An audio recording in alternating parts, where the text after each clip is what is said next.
La Asociación Autónoma del Personal Académico de la Universidad Nacional Autónoma de México, en este espacio de grandes académicas, le vamos a dar una cordial bienvenida a la entrevistada del día de hoy.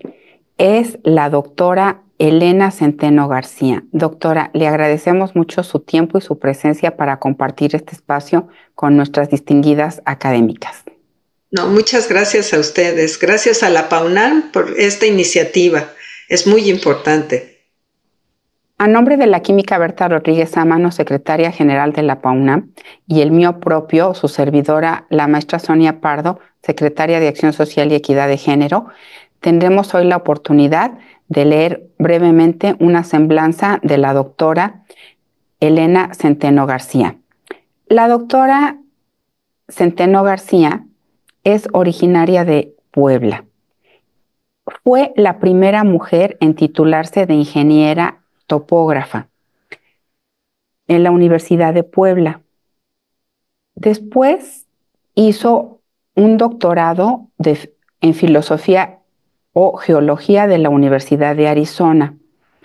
Desde agosto del 2022 fue designada integrante de la Junta de Gobierno por parte de la Universidad Nacional Autónoma de México en el área de ciencias físico-matemáticas y las ingenierías.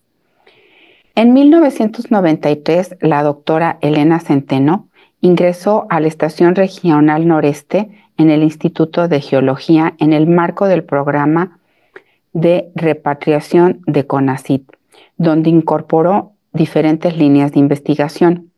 Actualmente es titular y miembro del Sistema Nacional de Investigadoras, nivel 3, y ha sido responsable del desarrollo de líneas de investigación sobre análisis de cuencas sedimentarias y ha contribuido a la vinculación entre la Universidad Nacional Autónoma de México y sectores minero y del petróleo. La doctora Elena Centeno García presidió la Sociedad Geológica Mexicana y fue directora del Instituto también de Geología por 2 periodos, responsable de la creación del Laboratorio Nacional de Geoquímica y Mineralogía, coordinó comités académicos de creación de la Escuela Nacional de Ciencias y de la Tierra en la Universidad Nacional Autónoma de México, y en años recientes ha desarrollado el Laboratorio de Análisis de Cuencas Sedimentarias. La doctora Elena Centeno García ha realizado investigaciones diversas y destacándose en diferentes planos de tectónica y sedimentación, contribuyendo al entendimiento de la evolución geológica de Occidente de México y el papel de diferentes ámbitos en toda la República Nacional e incluso en algunos países también del extranjero. Cuenta con más de 2.700 citas en estas áreas de su expertise y es miembro activo de la Academia Mexicana de Ciencias y también ha participado en diferentes agrupaciones, inclusive también en cuestiones de género y de igualdad. La doctora tiene algunas precisiones sobre su visión dentro de su expertise en caracterización de cuencas sedimentarias, en geoquímica de sedimentos y rocas sedimentarias, en petrología de rocas clásticas y en tectónica.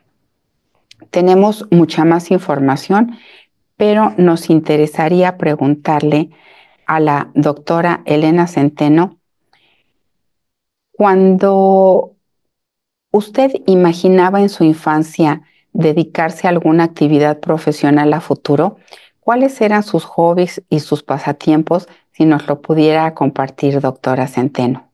Sí, muchas gracias. Bueno, es curioso, pero desde niña me gustó la ciencia. Bueno, yo me crié en unas épocas en las que se pusieron de moda mucho los documentales de la naturaleza, los documentales sobre ciencia, las colecciones de libros sobre la naturaleza, etcétera. Entonces creo que eso me capturó desde muy niña. Desde muy niña pasaba horas viendo documentales sobre la naturaleza. Y yo soñaba con ser algo así como una exploradora. Me inspiraba mucho, por ejemplo, Jacques Cousteau y sus programas sobre el océano.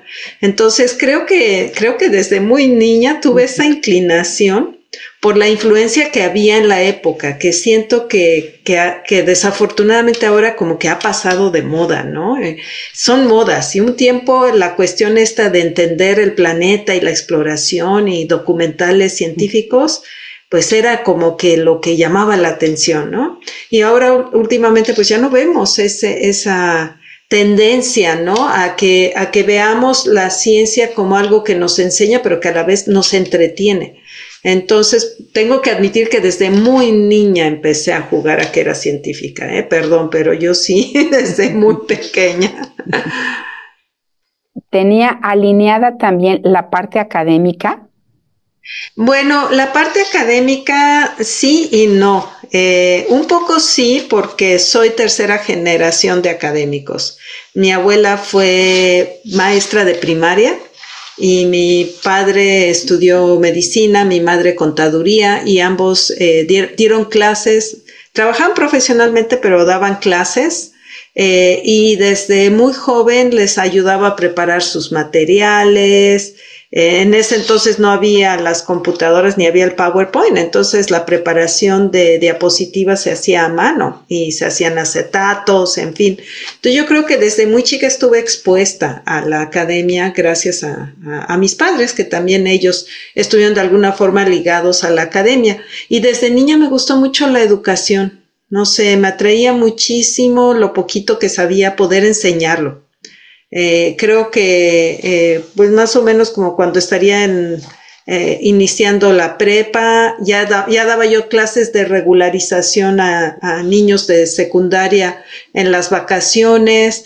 O sea, como que yo siento que la academia y la ciencia eran mis juguetes desde niña. Mezcló muy bien la profesión y la vocación. Sí, creo que sí. ¿Qué desafíos, doctora Elena Centeno, desafió y enfrentó como mujer en el campo de la geociencia cuando usted entró a estudiar? Bueno, eso sí fueron muchos. Yo estudié ingeniería, primero ingeniería topográfica, soy ingeniero topógrafo hidrógrafo de la Universidad de Puebla, y el problema que tuvimos las mujeres en mis épocas que estudiamos ingenierías es que éramos muy poquitas. Uh-huh. Realmente éramos tan poquitas que tengo que admitir que en esas épocas no había baño de mujeres en la escuela, en esa entonces escuela de ingeniería de la Universidad de Puebla. Entonces teníamos que usar el baño de las secretarias porque no teníamos baño. A ese grado estábamos nosotras limitadas. Y bueno, el ambiente no era nada agradable para las mujeres. Yo sí sufrí de problemas de acoso por género, sobre todo profesores que decían que no tenía nada que hacer en la clase, que me reprobaban por ser mujer. Entonces sí fue bastante difícil, enfrenté muchos retos. Mis compañeros de salón fueron maravillosos conmigo, pero en general las rechiflas, en fin, ¿no? La situación que se vivía de violencia de género en mis épocas fue muy dura, muy, muy dura. Y teníamos que ser muy resistentes, muy resilientes para poder soportar esos ambientes y poder lograr terminar la carrera, ¿no? Eventualmente los colegas como que iban adaptándose a vernos, en fin, ¿no? Pero al inicio sí era bastante complicada la relación. Y bueno, los maestros que tuve, que realmente fueron pocos, tuve maestros maravillosos que me apoyaron extraordinariamente, pero tuve algunos profesores que decían, no tengo por qué pasarte porque tú no tienes nada que hacer en una ingeniería, ¿no? Entonces sí, fue difícil. Y cuando llegué a la UNAM a estudiar la maestría, Pasé un par de años en la Facultad de Ingeniería llevando materias para poder complementar mi conocimiento y poder continuar en geología. Entonces llevé materias de geología en la Facultad de Ingeniería. Y en esos años la Facultad de Ingeniería tampoco tenía baño de mujeres. ¿Sí? Teníamos que usar el baño de las secretarias y muchas veces ese baño lo cerraban en la tarde y teníamos que correr al entonces Cele para poder ir al baño, ¿no? Entonces, sí enfrentamos las rechiflas cuando caminábamos en los pasillos, el hecho de ni siquiera tener un baño, o sea, sí me tocó las épocas en las que era muy difícil para las mujeres. Doctora Centeno, ¿cómo ha cambiado desde esa época la percepción del rol de la mujer en la ciencia? Ha cambiado enormemente y me da tanto gusto haber tenido la oportunidad de que, ahora sí que en el tiempo que dura una vida profesional, ¿no? Haber podido ser testigo de ese cambio. Realmente ha sido extraordinario lo que ha pasado, exponencial. Comparado con las épocas en las que yo estudié. Y hoy por hoy, bueno, ya es otro el ambiente, ¿no? Para empezar, el número de mujeres en ingeniería ha incrementado. Las condiciones para las mujeres son otras. Y sobre todo, todos estos extraordinarios programas que ha generado desde la rectoría, desde rectorías anteriores, ¿no? Que se empezó a trabajar, pues yo creo que desde hace 2 rectorías por lo menos, que se empezó a trabajar el tema de igualdad de género dentro de la universidad. Entonces, todas esas iniciativas, por ejemplo, la iniciativa de la coordinación de género de la universidad que hizo el doctor Graue, el He for She que se hizo en las épocas en las que Mónica González Contró era abogada general. O sea, todos esos programas realmente han tenido un gran impacto dentro de nuestra universidad y hemos avanzado a pasos agigantados. Todavía nos falta mucho por hacer. El problema que tenemos es que ahora sí hay una disparidad, porque dentro de la universidad, y no nada más en la UNAM, todas las universidades han hecho un trabajo importante. Yo lo veo también, todavía tengo muchos vínculos con la Universidad de Puebla, en donde también se ha avanzado. O sea, el ámbito universitario académico ha avanzado en el tema de género, pero no el ámbito laboral. El ámbito laboral no ha avanzado a los mismos pasos. Entonces, la dificultad que tienen ahora las chicas que estudian ingeniería es que se han sentido protegidas, han disfrutado estudiar ingeniería en las universidades porque el ambiente es distinto y al momento en que entran al mercado laboral empiezan a sufrir también discriminación. Entonces, es como dar 3 pasos atrás y eso es muy triste que todavía pase. En algunos ambientes ha ido cambiando. Por ejemplo, vemos algunas chicas trabajando en minas, ¿no? Por ejemplo, en México ya hay una mina que todas las que la llevan, las ingenieras, son todas mujeres, ¿no? Hay otras minas en donde para ciertos equipos son mujeres los que los están manejando, ¿no? Entonces, sí ha incrementado la presencia de la mujer en el ámbito laboral de las ingenierías, sí ha incrementado, pero todavía hay discriminación y todavía hay mucho por avanzar. Realmente, sí es una labor que creo que todavía nos va a llevar bastantes años en progresar. Bien, doctora, si nos pudiera compartir, ¿qué la motivó a desarrollar la línea de investigación sobre análisis de cuencas sedimentarias en el Instituto de Geología? Sí. Bueno, el tema que yo desarrollé principalmente es cuencas y rocas sedimentarias en general.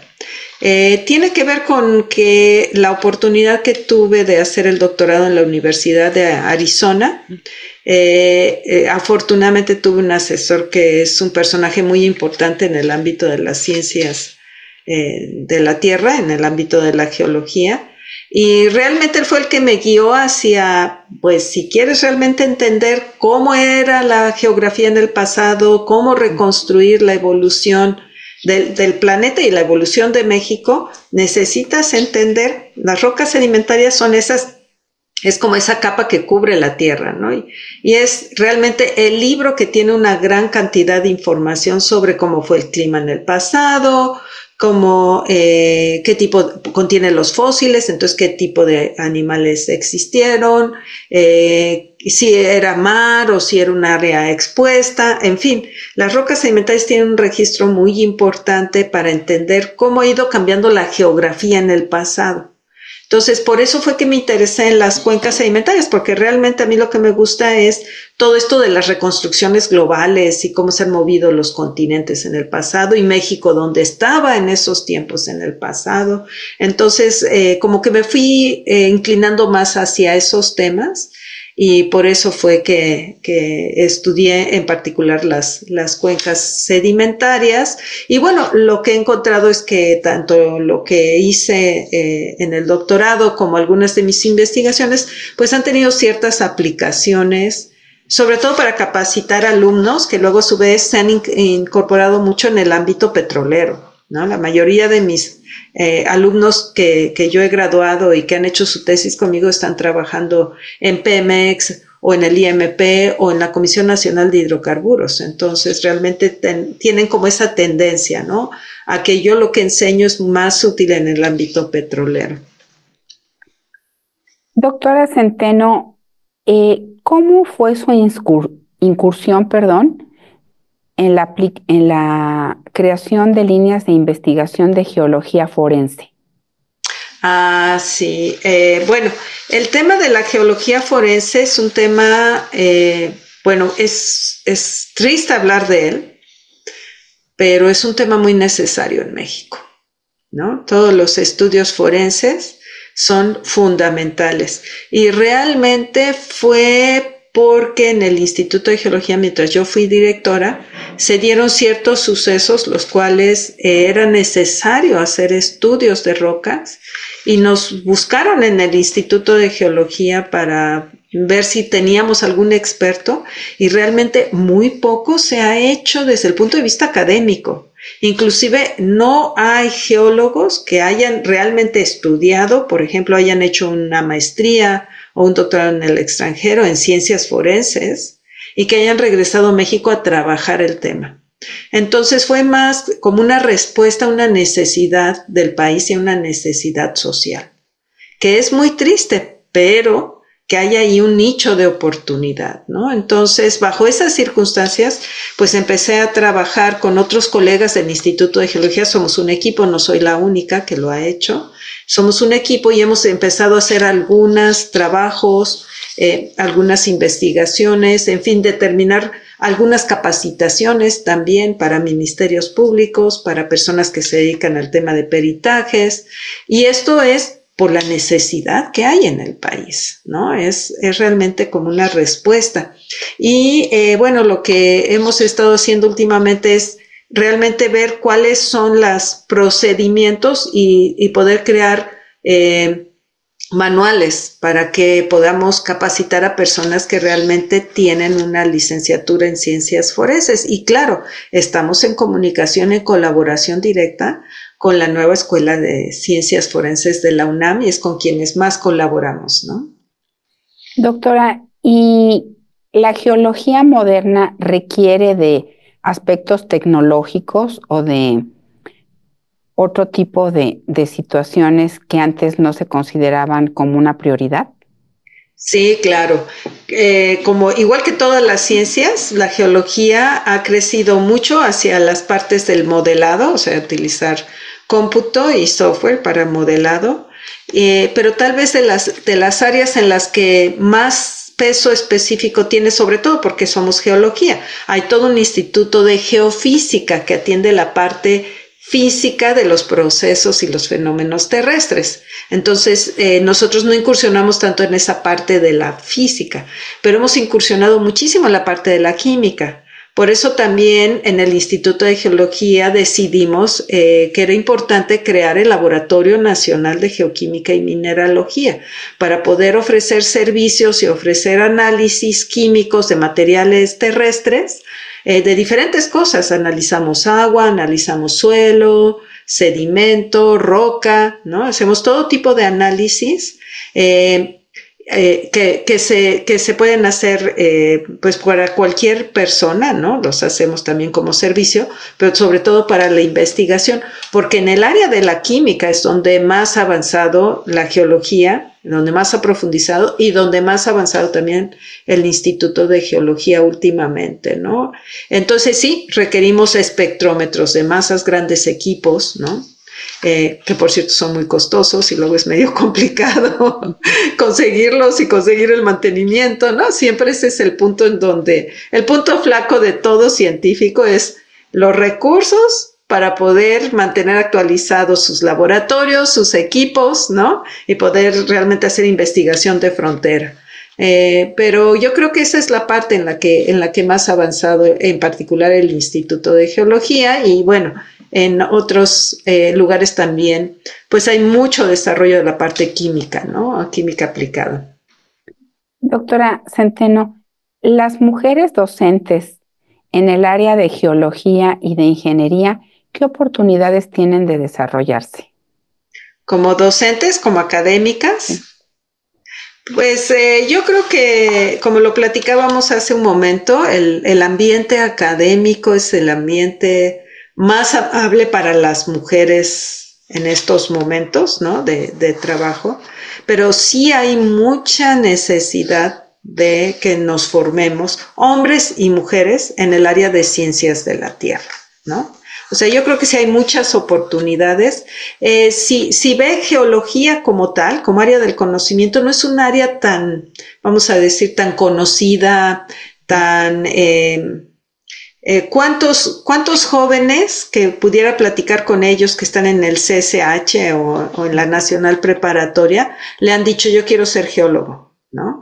La mayoría dicen quiero ser médico, quiero ser abogado, en fin, eligen otras carreras. ¿Por qué? Porque son las que conocen. La geología es una carrera, una profesión como poco conocida, ¿no? Le hemos hecho como muy poca promoción en general, ¿no? Y no nada más en México, en el mundo. En el mundo tendemos a ser como pocos geólogos, ¿no? Y bajo esas circunstancias, por ejemplo, yo mantengo un ojo en cómo está la cuestión del empleo, por ejemplo, internacional, o el empleo en los Estados Unidos, que ellos tienen unas estadísticas, mantienen sus estadísticas sobre oportunidades de empleo, oportunidades de crecimiento, salarios, etcétera. Mantienen unas estadísticas muy interesantes en las páginas sobre trabajos y sobre del gobierno federal de los Estados Unidos. Y ahí dicen que una de las carreras que tiene mayor crecimiento son las de las ciencias de la Tierra. O sea, todas las carreras tienen un crecimiento en oportunidades laborales en los Estados Unidos de 4%, 2%, y ciencias de la Tierra tiene una opción de crecimiento a futuro del 10%. O sea, ahí ya hay oportunidades. Inclusive yo sé que en los Estados Unidos están contratando muchos egresados de México para las compañías mineras, para las compañías de temas ambientales. Seguido los egresados de Ciencias de la Tierra de México se van a las compañías internacionales, se van a trabajar fuera del país porque son requeridos. Entonces es una carrera con poca saturación de empleo, ¿no? Digo, los problemas de empleo, pues es obvio, acabamos de pasar una pandemia, hemos tenido situaciones económicas, etcétera. Pues la situación de empleo para todas y todos ha sido compleja y ha bajado, ¿no? Las opciones de empleo. Pero en ciencias de la Tierra no ha bajado tanto como en otras áreas. Y los salarios de inicio son mejores. Claro. Tal vez porque tenemos que viajar mucho, en fin, uno quiere ir a la mina, etcétera, pero el salario de inicio es mucho mayor que en otras áreas. Entonces, bajo esas circunstancias, pues de pronto, por ejemplo, nos vemos con la carencia de profesores, profesoras, ¿no? Investigadores, investigadoras en el área de ciencias de la Tierra que ocupen las plazas que están disponibles. Por ejemplo, por darle un ejemplo, en el área petrolera es obvio que un profesionista va a ganar 3, 4 veces más que un académico trabajando en una compañía petrolera internacional, ¿no? ¿Qué se va a querer ir a la academia? A la academia los salarios son mucho más bajos. Entonces hemos tenido anunciadas plazas para tener académicos que se dediquen al tema de geología petrolera y que lo desarrollen dentro de la universidad como investigadores de tiempo completo. y no hemos encontrado quien ocupe esas plazas, ¿sí? Entonces, nuestra realidad es un poco distinta a la realidad de otras profesiones, ¿no? Así es que sí hay oportunidades, no hay una extremada saturación del mercado, ¿no? Hay oportunidades para las mujeres en la academia, muchas para continuar estudiando, para hacer un doctorado, ¿no? Hay muchos proyectos en activo.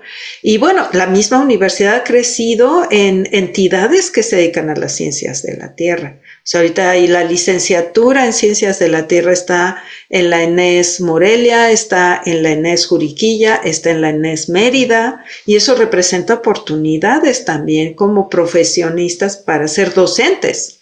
Y está también la nueva Escuela de Ciencias de la Tierra en Ciudad Universitaria, más todos los institutos que le llamamos geos, ¿no? Está geografía, geofísica, ciencias de la atmósfera y el nuevo Instituto de Geociencias en Juriquilla, ¿no? Entonces sí tenemos oportunidades varias.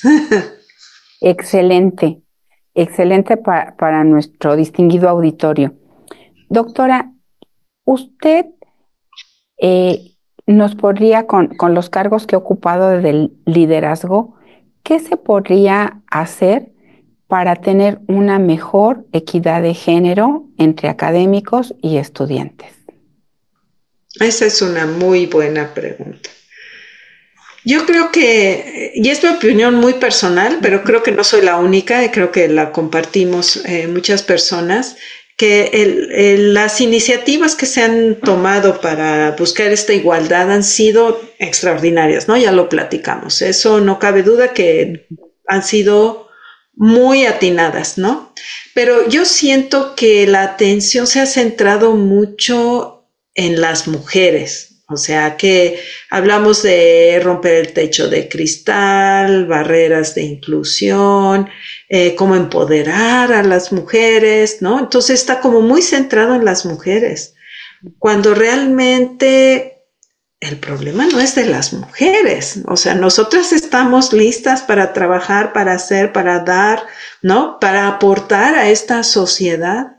Realmente la barrera está en dos cosas muy importantes. Una, que es tal vez la más importante, es la desigualdad creada por usos y costumbres sociales, ¿no? O sea, esa desigualdad se crea desde que nos educan desde chiquitos de manera diferente, desde que en las familias tratan distinto al niño que a la niña, ¿no? Entonces, traemos una carga social, traemos una carga educativa, traemos una carga cultural, que es la que hay que trabajar. Yo creo que hay que trabajar desde el nivel de los padres, de las familias, de que si tienes niños y niñas, tratarlos con equidad, darles las mismas oportunidades, enseñarles a los niños y a los hombres que deben de tener otra manera y otra dinámica en su interacción con las mujeres. Entonces yo creo que todavía estamos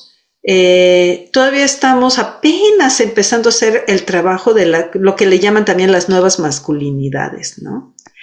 Muchos hombres se sienten presionados socialmente, sienten que si ayudan más a la mujer, que si reparten más las tareas del hogar, porque uno de los problemas principales que tenemos en esta desigualdad es la dinámica doméstica, ¿no? ¿Cuánto tiempo dedicamos las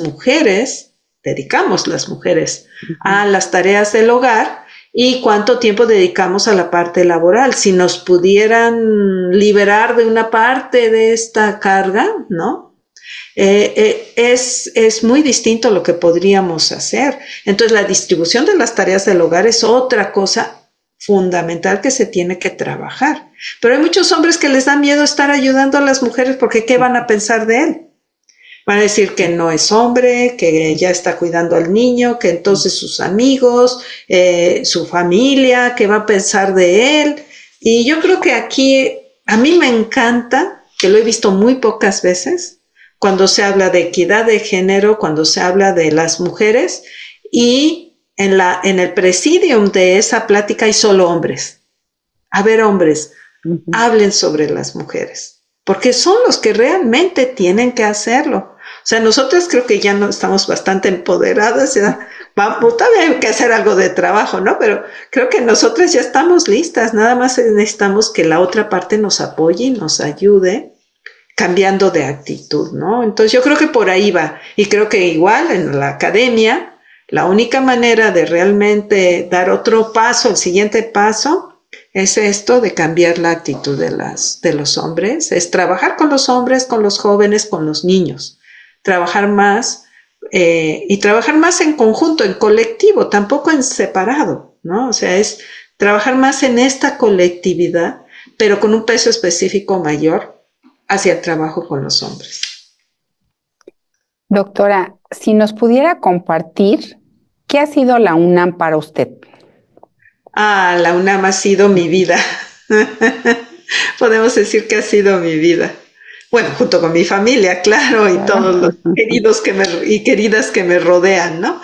Pero realmente yo estoy, primero que nada, muy agradecida a la UNAM, ¿no? Me abrió las puertas cuando era estudiante, ¿no? Llegué de la ciudad de Puebla a estudiar a la Ciudad de México, a la UNAM. Entonces, todos los que llegamos de otro estado a la Ciudad de México, vivimos una realidad distinta a aquellos y aquellas que desde el CCH o desde la prepa tuvieron la oportunidad de estar en la UNAM, ¿no? Entonces, nuestra realidad es un poco distinta. Entonces, no sé, creo que no es por menospreciar a quienes estudiaron desde chiquitos, pero creo que nos enamoramos más de la UNAM porque nos costó un poquito más de trabajo llegar a ella, ¿no? Entonces yo ahí me formé. Cuando terminé mi doctorado, no quería otra cosa más que volver a trabajar a la UNAM. Y algo que siempre me gustó de la UNAM es el ambiente, la ética, esa energía que hay en la UNAM de que vamos para adelante. A veces se nos pasa de ego, ¿no? Que somos la universidad de la nación y somos la primera universidad. A veces nuestro ego está un poco infladito, pero es toda esa dinámica de que hay de que yo creo que las otras instituciones universitarias, más que verlo como que somos medio ególatras, aunque sí somos un poquito, deberían de ver esto como que nosotros mismos nos estamos dando fuerzas y echando porras. No, vamos a ser la número uno, ¿no? Entonces hay toda esta dinámica, ¿no? Esta dinámica en la cual lo que se reconoce es la excelencia académica, ¿no? Eso es muy importante.